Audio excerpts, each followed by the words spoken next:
शिवछत्रपती परिसर अभ्यास भाग 2 इयत्ता 4. नमस्कार, मी तुमचा मित्र ज्ञानेश्वर. आपण बघत आहोत पाठ 12वा पुरंदरचा वेढा व तह. व्हिडिओला सुरू करण्याआधी चॅनलला सबस्क्राईब करा व व्हिडिओला लाईक करा. तर चला तर सुरू करूया.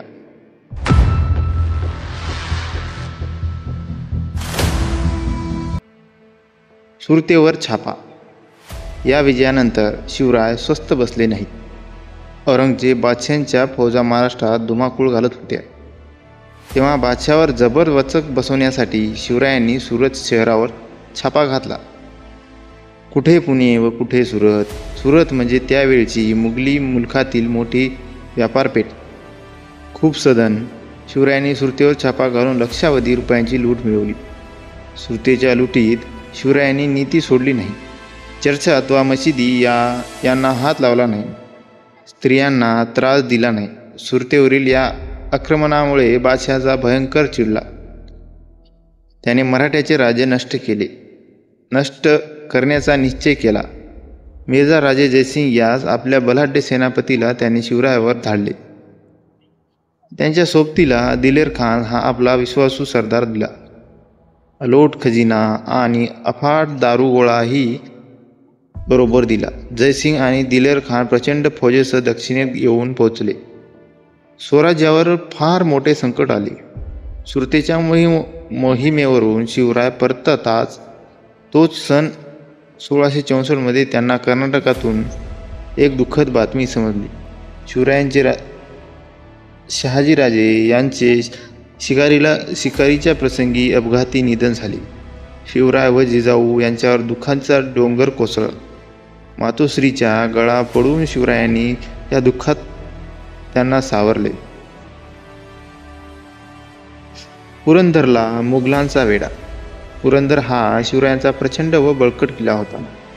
हा किल्ला घेतल्याशिवाय शिवरायांचा बिमोड होऊ शकणार नाही हे दिलेर खान जाणून होता. त्यामुळे दिलेर खानाने पुरंदरला वेढा दिला. त्यांची फौज फार मोठी होती, पण पुरंदरचा किल्लेदार मुरारबाजी मोठा जिद्दीचा वीर होता. त्यांच्या हाताखालचे शिपाई मोठे शूर गडी होते. हे सारे शूर शिपाई घेऊन मुरारजीबाजी लढाईला उभा राहिला. दिलेर खानाच्या तोफा कडाडू लागल्या. तोफेचे लाल भडक गोळे किल्ल्यावर कोसळू लागले, पण मुरारबाजी व त्यांचे मावळे हटले नाहीत. अधिक जोराने झुंज लागले. मुघलांनी तोफाचा भडीमार केला. माचीचा बुरुज ढासळला. मुघल माचीवर घुसले. दिलेर खानाने माची जिंकली. मराठ्यांनी वरच्या बाले किल्ल्याचा आश्रय घेतला. ते लढतच राहिले. दिलेर खान आपल्या छावणीतून ही लढाई बघत होता. मुरारबाजी रागाने लाल झाला होता. त्याचे 500 मावळे निवडले. त्यांनी मुघलावर हल्ला करायचा बेत केला. बाले किल्ल्याचा दरवाजा उघडला. हर हर महादेव अशी गर्जना करत मुरारबाजी आणि त्यांचे मावळे मुघलावर तुटून पडले. थोडा वेळ भयंकर लढाई झाली. मुघलांचे सैन्य अफाट होते, पण मराठ्यांनी त्या सैन्याचा धुव्वा उडवला. शेवटी मुघलांनी माघार घेतली. ते दिलेर खानाच्या छावणीकडे जीव घेऊन पळत सुटले. मुरारबाजीने त्यांचा पाठलाग सुरू केला. मुरारबाजीचे सैन्य दिलेर खानाच्या छावणीत घुसले. छावणीत एक गोंधळ माजला. धावा धावा, आरडाओरडा, किंकाळ्या यांचा हाहाकार उडाला.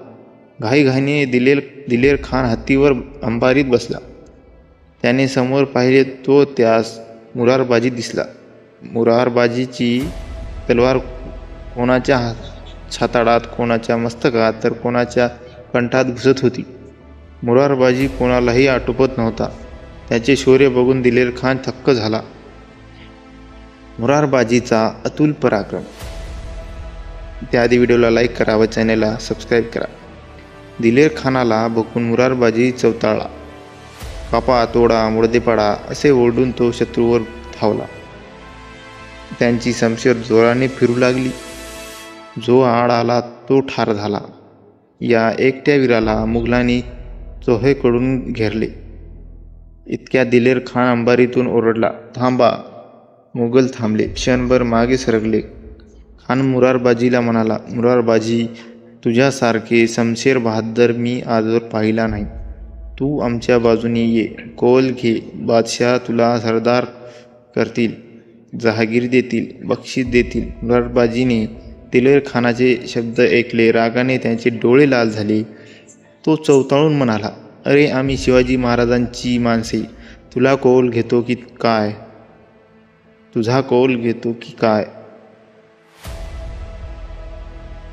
आम्हाला काय कमी आहे?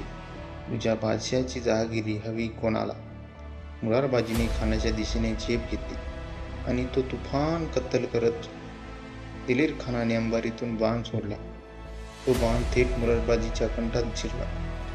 तो जमिनीवर कोसळला. मावळ्यांनी त्यांचा देह उचलला आणि बाले किल्ला गाठला. किल्लेदार पडला म्हणून त्यांचा खूप दुःख झाले, पण एक मुरारबाजी पडला तरी काय झाले?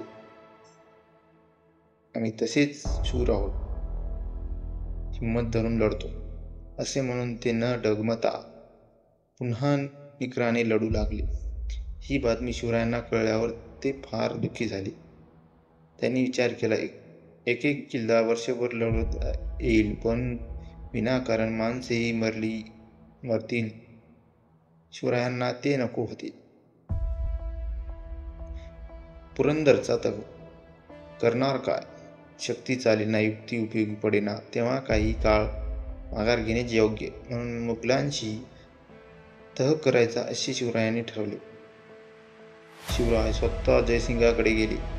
त्यांनी त्यांच्याशी मत्सद्देगिरीने बोलणे केले. ते म्हणाले, मिर्झा राजे, आपण राजपूत आहात. आमचे दुःख आपण जाणता. बादशाहांच्या स्वाऱ्यांनी महाराष्ट्र उद्ध्वस्त झाला आहे. लोकांचे हाल होत आहेत. लोक सुखी व्हावे म्हणून आम्ही स्वराज्याचे काम हाती घेतले आहे. आपणही हे काम हाती घ्या. मी आणि माझी मावळे आपल्या पाठीशी उभे राहू. जयसिंग मोठा धूर्त होता. त्याने शिवरायांना तह करण्यास सांगितले. त्यांनी तह केला. या तहात शिवरायांनी 23 किल्ले व त्याखालचा 4 लक्ष होनाचा मुलग मुघलांस देण्यास कबूल केली. हा तह 1665 साली झाला. पुरंदरचा तह झाला. याच वेळी शिवरायांनी आग्र्यास जाऊन बादशाची भेट घ्यावी असे जयसिंगाने सुचवले. त्यांना सुरक्षिततेची हमी दिली. जयसिंगाच्या सूचनेवर शिवरायांनी विचार केला. बादशाह हा कपटी आहे. स्वतःच्या भावांशी सुद्धा त्याने दगलबाजी केली हे शिवराय ओळखून होते. तरी पण या प्रसंगाला सावधगिरीने तोंड द्यावे असे त्यांनी ठरवले. आपण बादशाही थेट घेण्यास आग्र्याला जाण्यास तयार आहोत असे शिवरायांनी जयसिंगाला ठरवले.